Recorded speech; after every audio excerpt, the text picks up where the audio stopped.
ان میں سب سے پہلی ریزسٹنس جو ہے وہ در حقیقت جو جہاد شروع ہوا ہے وہ جہاد فی سبیل الحریت تھا. اس کی بنیاد مذہبی نہیں تھی بلکہ آزادی. اس لیے کہ افغان قوم جو ہے وہ غلام رہنے کی عادی نہیں ہے، اس کے لیے ذہناً تیار نہیں، جذباتی طور پر تیار نہیں. یہ پوری تاریخ کی حقیقت ہے. یہ چنانچہ اسی زمانے میں جب روس کے خلاف جنگ جاری تھی اور جہاد ہو رہا تھا افغانستان میں، تو مارگریٹ تھیچر ایک دفعہ آئی تھی پاکستان کے دورے پر، اور وہ طورخم پر جا کر انہوں نے خطاب کیا تھا کچھ لوگوں سے، جس میں بڑے تاریخی جملے مجھے آج تک یاد ہیں. We learned our lesson and the Russians will also soon learn their lesson. Afghanistan کے بارے میں ہم نے سبق سیکھ لیا تھا. ہم نے بار بار فوج کشی کی اور فتح کیا، لیکن اپنا قبضہ برقرار نہیں رکھ سکے. اسی طریقے سے بالفرض اگر روس نے قبضہ کر بھی لیا تو وہ یہاں رہ نہیں سکے گا. یہ سبق جو ہے ہم نے تو سیکھ لیا ہے، روسی بھی سیکھ لیں گے. بہرحال اس وقت جو صورتحال پیدا ہوئی اس میں ایک فیکٹر جو نیا آیا اس کو ذہن میں رکھیے. اس وقت پورے عالم اسلام میں احیاء اسلام اور نفاذ شریعت کا ایک جذبہ پروان چڑھ رہا تھا، ٹھیک ہے، لیکن طالبان ایک سیاسی یا عسکری قوت کی حیثیت سے کیسے منظر پر آئے، اس کے لیے ذرا سرسری سے آپ کو جائزہ لینا ہوگا افغانستان کی تاریخ کے پچھلے 30-35 سالوں کا. افغانستان میں آپ کو معلوم ہے کئی سو سال سے ایک بادشاہی نظام چل رہا تھا، اور اکثر و بیشتر بڑا اطمینان کے ساتھ چل رہا تھا، امن کے ساتھ چل رہا تھا. اگرچہ افغانستان کے جو دیہی علاقے تھے ان میں رہنے والوں کی جو اکثریت، عظیم اکثریت ہے، وہ بڑی شدید مذہبی انداز کی تھی. نماز، روزہ اور اس پردہ، حجاب، یہ ان کے کلچر میں شامل ہے. یوں سمجھیے کہ یہ مذہب ہونے کا پہلو بعد میں آتا ہے، ان کے کلچر کا جز ہے. لیکن یہ ہے کہ جو بڑے شہر تھے، خاص طور پر کابل، وہ پوری طرح ویسٹرنائز ہو چکا تھا بادشاہ کے نظام کے تحت. جب شاہ ظاہر شاہ آئے تھے ایک دفعہ پاکستان، ان کے ساتھ ان کی بیگم بھی تھی ملکہ، اور وہ سکرٹ پہنے ہوئے تھی، ٹانگیں ان کی ننگی تھی. تو لوگ بڑے حیران ہوئے تھے، افغانستان، افغان بادشاہ کی بیگم جو ہے، افغان ملکہ اس لباس میں. لیکن واقعہ یہی ہے کہ کابل جو ہے پورے طور پر ویسٹرنائز تھا. اکثر و بیشتر وہاں بھی جو لوگ نچلے طبقات میں تھے ان کے اندر ظاہر بات ہے کہ مذہب کا وہ جو کلچر ہے ان کا وہ موجود تھا. اس کیفیت میں ایک سڈن چینج آئی جب سردار داؤد خان نے تختہ الٹا ظاہر شاہ کا، اور ان کی لیننگز جو ہیں، رجحان جو ہیں، وہ روس کی طرف زیادہ تھے. لیکن یہ کہ وہ کوئی خالص نظریاتی کمیونسٹ نہیں تھے. اس کے بعد آپ کو یاد ہوگا یکے بعد دیگرے کئی قتل ہوئے. سردار داؤد کو کسی نے قتل کیا، پھر اس کو کسی اور نے قتل کیا، پھر کسی اور نے قتل کیا، اور اس کے بعد آخر میں کیا ہوا کہ روسی فوجیں اور کرمل جو تھا اس کے ساتھ روسی فوجیں آ گئی. تو یہ جو ایک تبدیلی ہوئی ہے اس کے خلاف جو ہے اسلامی قوتوں کی طرف سے ریزنٹمنٹ آئی. اس لیے کہ اگرچہ ان تبدیلیوں کے دوران کمیونزم جو ہے وہ کم سے کم جو شہری علاقے تھے افغانستان کے، اس میں مضبوط قدم جما چکا تھا. پارٹیاں دو تھیں، پرچم اور خلق، لیکن ان دونوں کے درمیان فرق وہی تھا جو رشین ریولیوشن میں مونشویکس اور بولشویکس کا تھا. پارٹیاں دو لیکن نظریہ ایک، کمیونزم ایک، قیادتیں دو جدا، دو پارٹیاں. اسی طریقے سے ان کی پارٹیاں دو تھیں، آپس میں ان کا جو ہے پاور سٹرگل بھی جاری تھی، لیکن کمیونزم کے اوپر وہ بالکل جو ہے پورے متفق تھے. اب یہاں پاکستان میں اس کا جو رد عمل ہوا اس کو سمجھیے، جو بہت صحیح ہوا. ابھی جب کہ وہ ریزسٹنس شروع ہوئی تھی اور روسی فوجیں نہیں آئی تھیں، ابھی گویا کہ ایک لوکل فینومینا تھا، گویا کہ سب کچھ جو ہے وہ افغانستان کے اندر، جس کو میلٹنگ پاٹ کہتے ہیں، اسی کے اندر تھا. تو اس وقت بھی ظاہر بات ہے کہ کمیونزم کے خلاف مسلمانوں کے اندر اور مذہبی مزاج کے لوگوں کے اندر ایک رد عمل شروع ہوا، ریزسٹنس شروع ہوا. اور ان میں خاص طور پر کالجوں اور یونیورسٹیوں کے طلباء کا حصہ بہت زیادہ تھا. یہ لوگ جو ہیں یا تو جماعت اسلامی کے زیر اثر تھے اور یا زیادہ تر جو ہے الاخوان المسلمون کے زیر اثر تھے. انہی کے لیڈروں میں حکمت یار تھے، گلبدین حکمت یار، انہی میں احمد شاہ مسعود، اور ان دونوں کی بڑی گہری دوستی تھی، بہت گہرے ایک دوسرے کے ساتھ یہ گویا کہ کامریڈز تھے اور ساتھی تھے. پھر استاد ربانی، عبد الرسول سیاف، اس قسم کے لوگ، ان لوگوں نے جو ریزسٹنس موومنٹ شروع کی. تو یہاں بھٹو صاحب نے اس وقت بالکل صحیح قدم اٹھایا. ان میں سے بعض لوگوں کو دعوت دی، وہ آئے دارالحکومت میں، بھٹو صاحب کے مہمان رہے، ان کی پیٹھ تھپ کی کہ ٹھیک ہے کرو کوشش، اور یقیناً کچھ نہ کچھ جو ہے انہیں مدد بھی دی ہوگی. لیکن یہ کہ اس کے بارے میں مجھے معلوم کچھ نہیں ہے. اندازہ ہے کہ جب بلایا ہے، پیٹ تھپکی ہے، اس لیے کہ ظاہر بات ہے ان کو معلوم تھا یہ کہ اگر جو ہے یہاں پر کمیونزم آ گیا اور خاص طور پر روس اگر قابض ہو گیا تو پھر اس کا اگلا قدم پاکستان ہے. گویا کہ وہ جو صدیوں پرانا خواب ہے روسیوں کا، وہ زار کے زمانے کا خواب ہے کہ سائبیرین ریچ جو ہے وہ بہت ہی چاہتا تھا کہ کسی طریقے سے یہ افغانستان اور پاکستان کو رونگتے ہوئے اور وہ جو ہے بحیرہ عرب، عربین سی اور بحر ہند، انڈین اوشن کے گرم پانیوں تک پہنچ جائے. لہذا افغانستان میں قدم جم گئے تو ظاہر بات ہے کہ اس کے بعد اگلا ہدف جو ہے وہ پاکستان ہوگا. تو یہ صورتحال تھی کہ جس میں بھٹو صاحب نے جو قدم اٹھایا وہ بالکل صحیح تھا. بعد میں جب روسی فوجیں آ گئیں، اب ایک ریزسٹنس شروع ہوئی زبردست. ان میں سب سے پہلی ریزسٹنس جو ہے وہ در حقیقت جو جہاد شروع ہوا ہے وہ جہاد فی سبیل الحریت تھا. اس کی بنیاد مذہبی نہیں تھی بلکہ آزادی. اس لیے کہ افغان قوم جو ہے وہ غلام رہنے کی عادی نہیں ہے، اس کے لیے ذہناً تیار نہیں، جذباتی طور پر تیار نہیں. یہ پوری تاریخ کی حقیقت ہے یہ. چنانچہ اسی زمانے میں جب روس کے خلاف جنگ جاری تھی اور جہاد ہو رہا تھا افغانستان میں، تو مارگریٹ تھیچر ایک دفعہ آئی تھی پاکستان کے دورے پر، اور وہ طورخم پر جا کر انہوں نے خطاب کیا تھا کچھ لوگوں سے، جس میں بڑے تاریخی جملے مجھے آج تک یاد ہیں. We learned our lesson and the Russians will also soon learn their lesson. Afghanistan کے بارے میں ہم نے سبق سیکھ لیا تھا. ہم نے بار بار فوج کشی کی اور فتح کیا لیکن اپنا قبضہ برقرار نہیں رکھ سکے.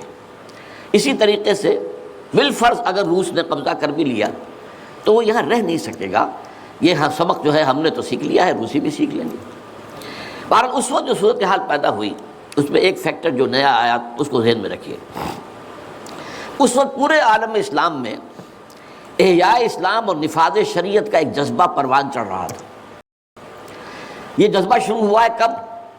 جب کہ کولونیل رول کا بستر طے ہونا شروع ہوا. یہ یورپین جو پاورز تھی انہوں نے اپنا بستر رول کرنا شروع کیا. تو جیسے جیسے مسلمان ممالک آزاد ہوئے ان کو یاد آیا، جیسے آدمی کو نیند سے اٹھے تو یاد آیا کہ میں نے کوئی خواب دیکھا تھا.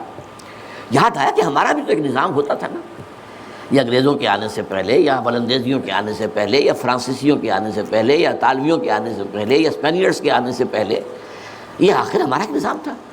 تو اب ہم اس نظام کو دوبارہ قائم کریں. یہ ایک جذبہ تھا، اگرچہ مبہم تھا، واضح نہیں تھا. اور یہ کہ آج کے دور میں اسلامی نظام کیا ہوگا، کیسے ہوگا، اس کے کوئی واضح تصورات نہیں تھے لیکن جذبہ موجود تھا. اسی کو علامہ اقبال نے جو ہے ابلیس کی زبان سے کہلوایا ہے، وہ ابلیس کی مجلس شورا میں، کہ ہے اگر کوئی خطر مجھ کو تو اس امت سے ہے، نہ مجھے جمہوریت سے کوئی اندیشہ ہے.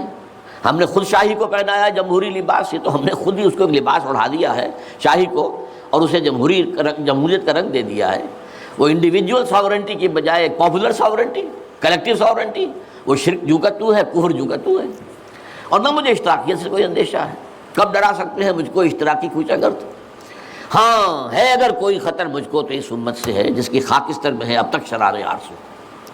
یہ جو جذبہ تھا اور یہ جو تڑپ تھی یہ اگرچہ پورے عالم اسلام میں تھی لیکن کہیں بھی اس کی کوئی کامیابی کی صورت نظر نہیں آ رہی تھی. جذبہ موجود تھا.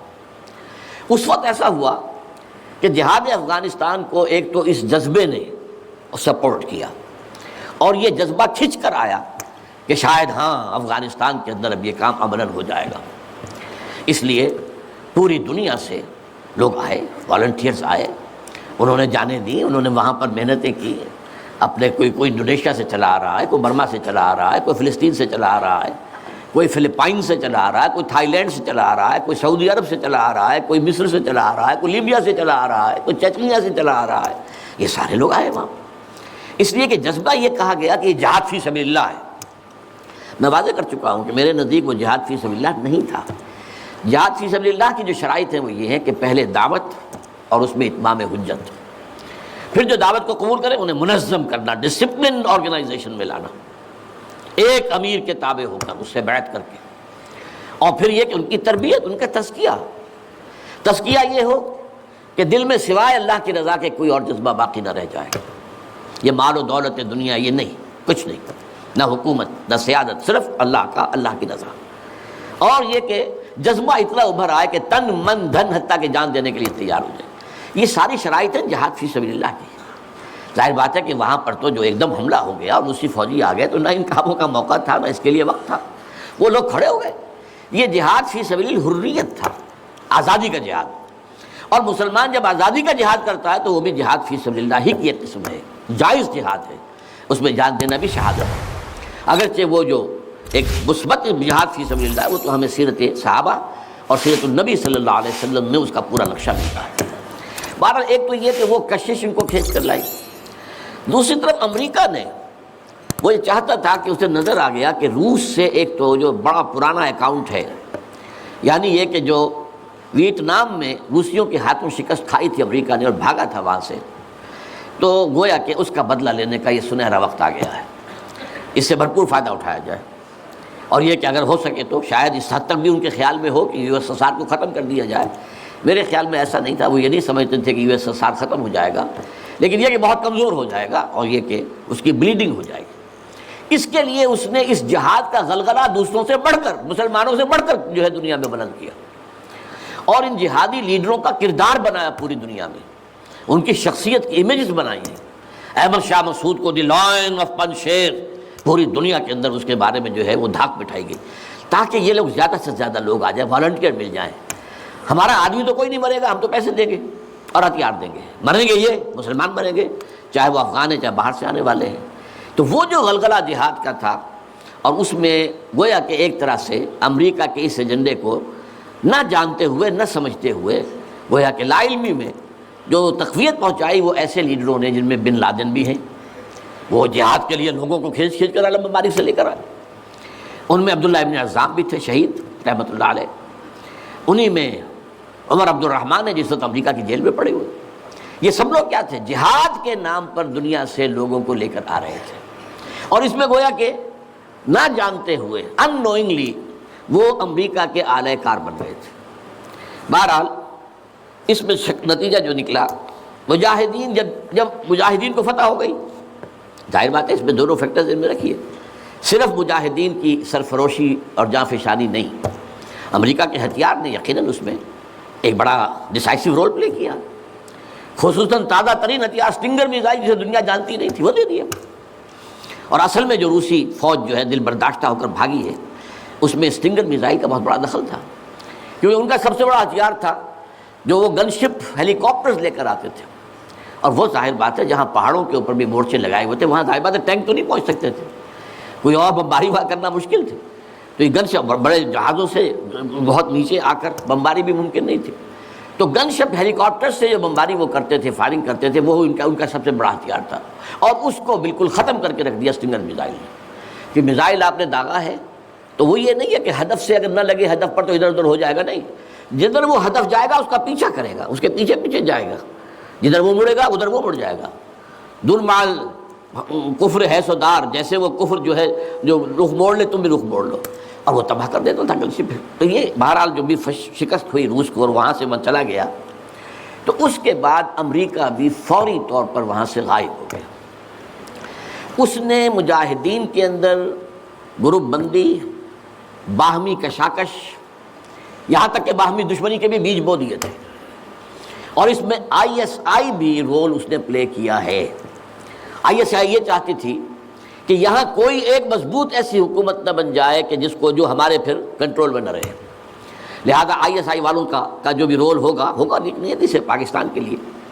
لیکن یہ مجھ سے ایک مجاہدین لیڈرز میں سے ایک صاحب نے خود کہا کہ ہمیں لڑوایا آئی ایس آئی نے. میں نہیں کہہ سکتا کتنی اس میں درستی ہے اور کتنی غلطی ہے، لیکن امریکہ نے یہ کیا کہ لڑا کر ان کو بجائے اس کے کہ کوئی حکومت وہاں قائم کرواتا اور آرام کے ساتھ وہاں سے رخصت ہوتا، اس حکومت کو مستحکم کر کے، جیسے کہ وہ اپنا سر توڑ زور لگا رہا ہے عراق کے اندر کہ یہاں کوئی حکومت جو ہے وہ قائم ہو جائے، مستحکم ہو جائے، پھر یہاں سے ہم رفتہ رفتہ نکلے. وہ فوراً بھاگے آپس میں وہ جو ہے دشمنی کے بیج بو کر.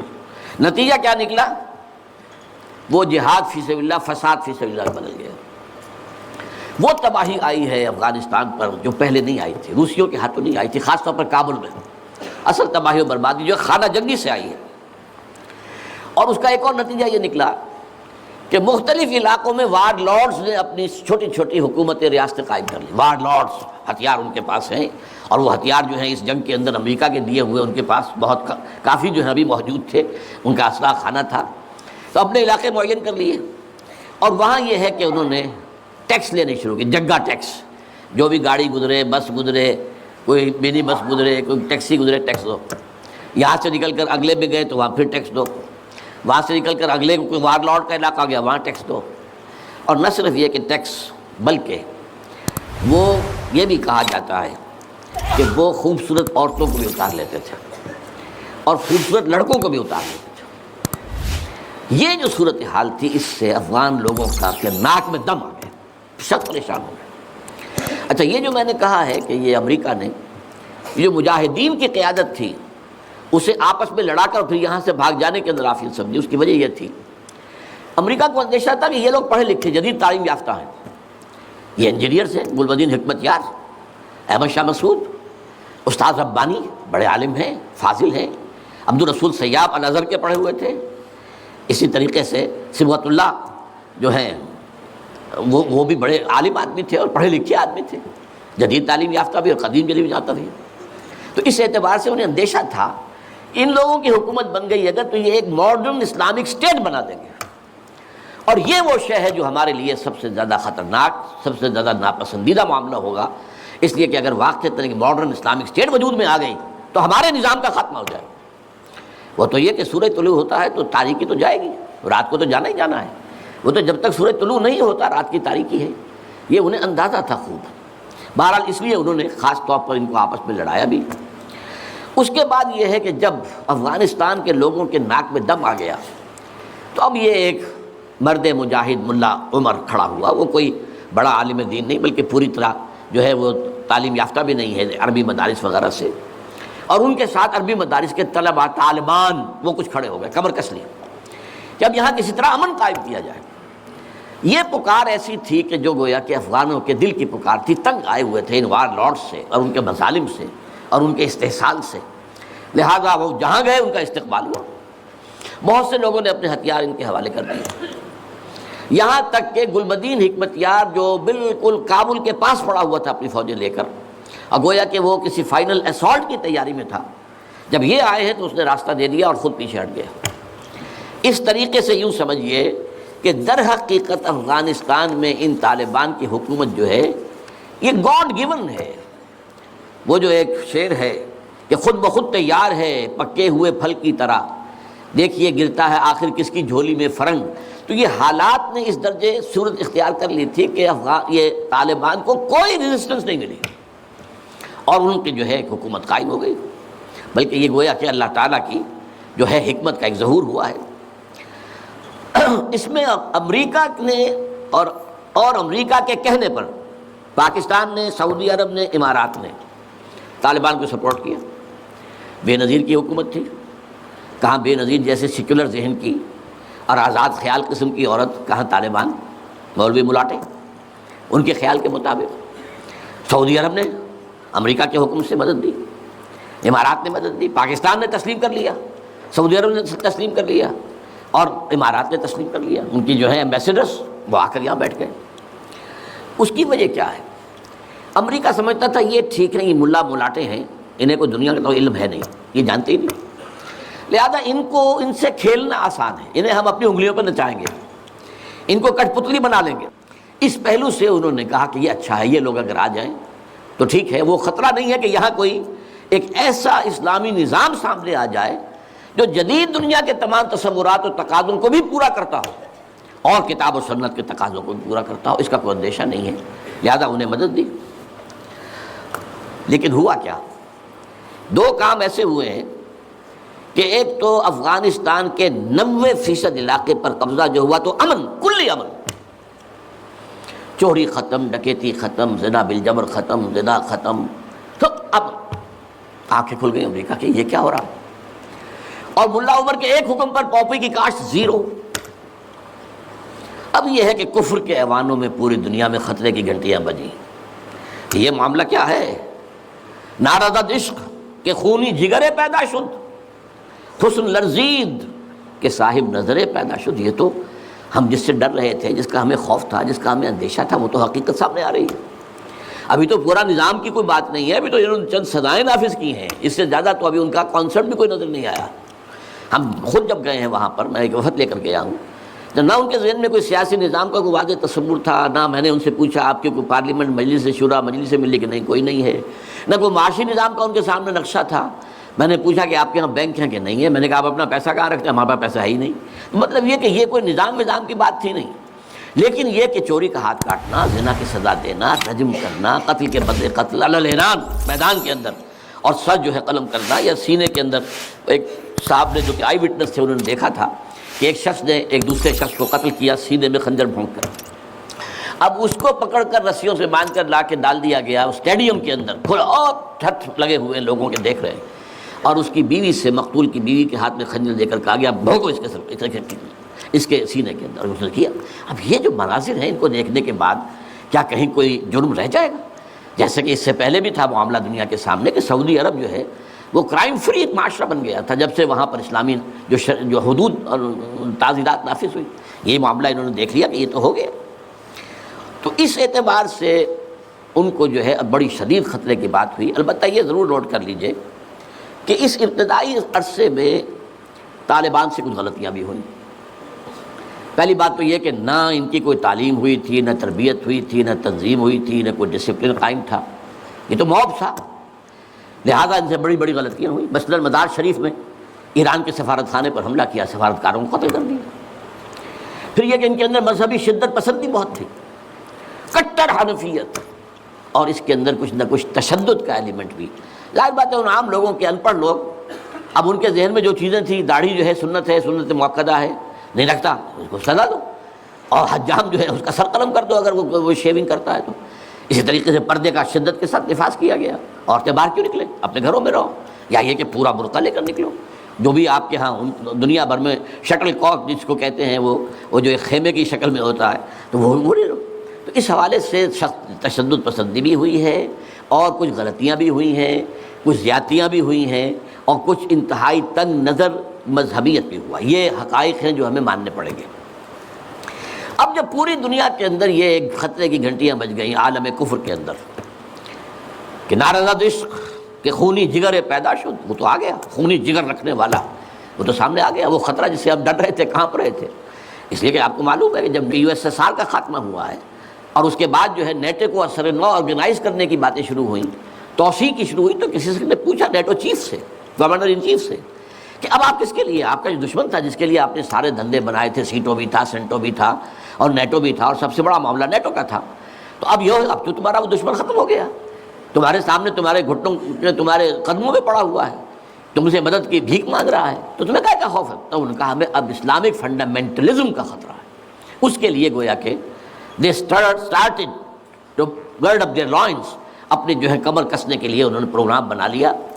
اور اس کے لیے نوٹ کیجئے 9/11 کا حادثہ فاجعہ خود کروایا، یہ ثابت شدہ حقیقت ہے اس وقت۔ اس میں طالبان کا تو خیر 0% بھی کوئی امکان نہیں، اس میں القاعدہ کا بھی کوئی حصہ نہیں۔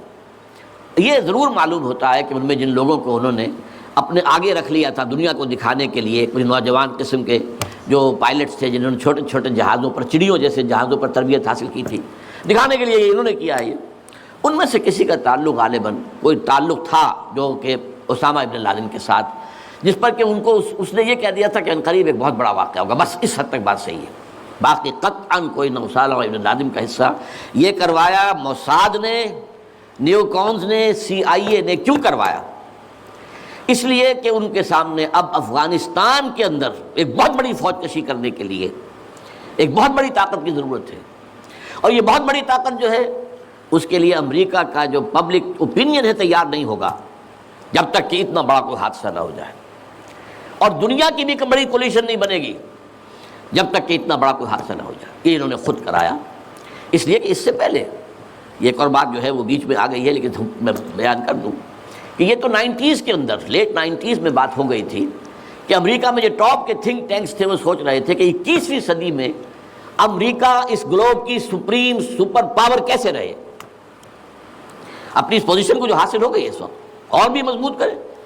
ابھی رشیا اور چائنا تو اس کے دائرہ اقتدار سے باہر ہے، ابھی بھارت بھی تقریباً باہر ہے، لیکن آگے بڑھا کر گلوبل پوری طرح، اور کیسے ہو یہ کہ اسے برقرار کیسے رکھیں. تو اس پر ان کے تھنک ٹینکس تھے، اور اسی پر ان کا ایک مقالہ شائع ہوا تھا، امریکہ نیڈز اے پرل ہاربر. امریکہ کو ایک پرل ہاربر جیسے واقعے کی ضرورت ہے. اب یہ تاریخی بات سمجھ لیجئے، امریکہ دوسری عالمگیر جنگ تک، سیکنڈ ورلڈ وار تک، انٹرنیشنل معاملات میں کبھی آیا ہی نہیں تھا. وہ تو بڑے آرام سے تھا دو اوشنز کے درمیان، ادھر اٹلانٹک ہے ادھر پیسیفک ہے.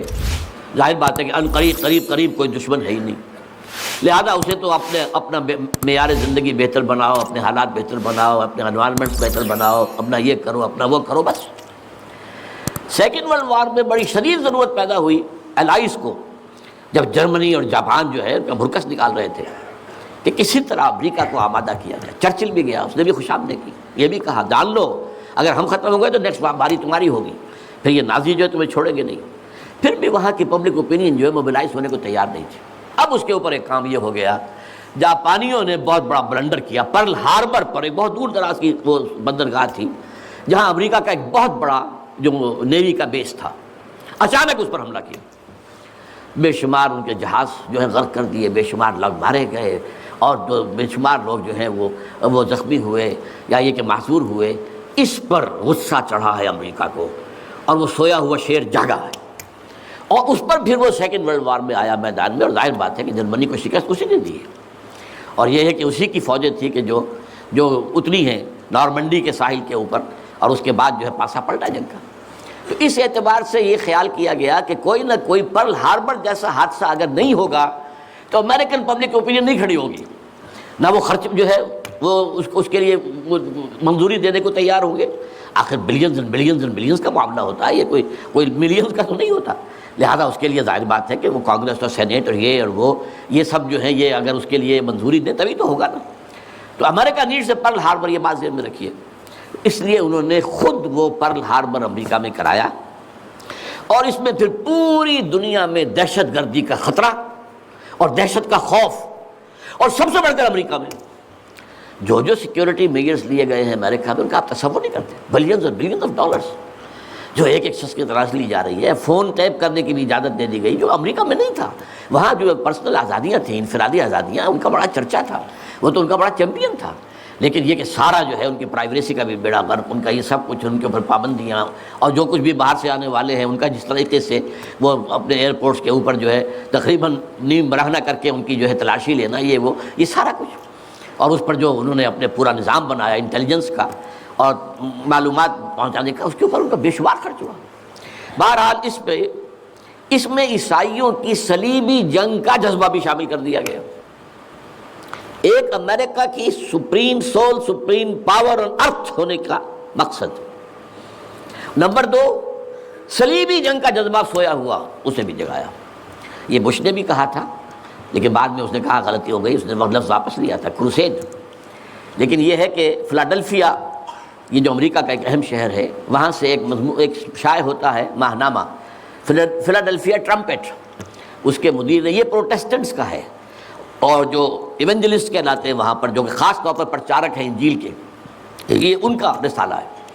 اور انہوں نے یہ لکھ دیا تھا، یہ میں نے اپنے 2 کتابچوں میں کور پر شائع کیا ہوا ہے، وہ بہت خوبصورت، کہ ڈوم آف دی راک جو ہے، جو گنبد سقرا ہے، تو اس کے اوپر جو ہے بڑا خوبصورت تصویر دے کر کہ many people think that crusades are a thing of the past, over forever, but they are mistaken.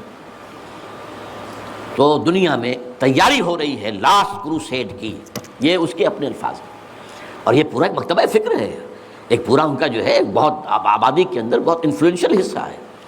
Protestant کے اندر، خاص طور بیپٹسٹ کے اندر، ایونجلسٹ، یہ نیو کونس یا بورن اگین کرسچنز، یہ اصطلاحات جو ہیں اگر آپ پڑھتے ہو، یہ سب ایک طبقہ ہے جو اصل اعلی کار ہے یہودیوں کا. بہرحال تو اس نے صلیبی جنگ کا بھی جذبہ شامل کر دیا، جس کا نتیجہ کیا نکلا؟